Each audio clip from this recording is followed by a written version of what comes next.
Baxışlarımda yalan, sen gedəndən sonra beləyəm.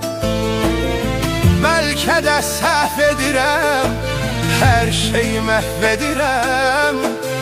Sən gedəndən sonra dəliyəm. İçkidə təsir etmir, getmir xəyalım getmir. Gözümün tərəfdarıdır ən yaxın sirdaşım.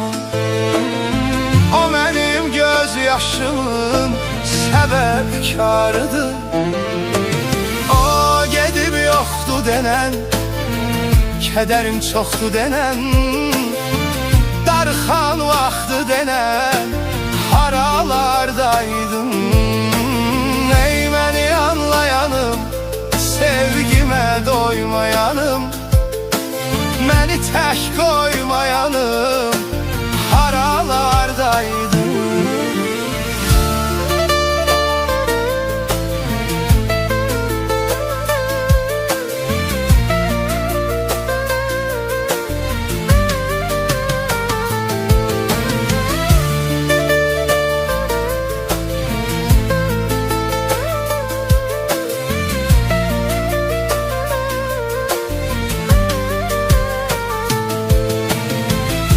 Gülüşlərimdə yalan, baxışlarımda yalan. Sən gedəndən sonra beləyəm. Bəlkə də səhv edirəm, hər şeyi məhv edirəm. Sən gedəndən sonra dəliyəm.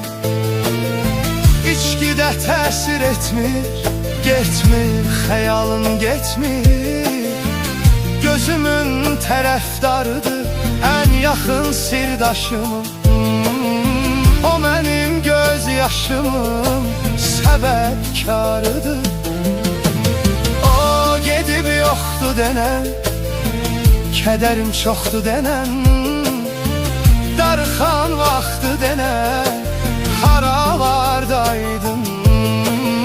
Ey məni anlayanım, sevgimə doymayanım, məni tək qoymayanım,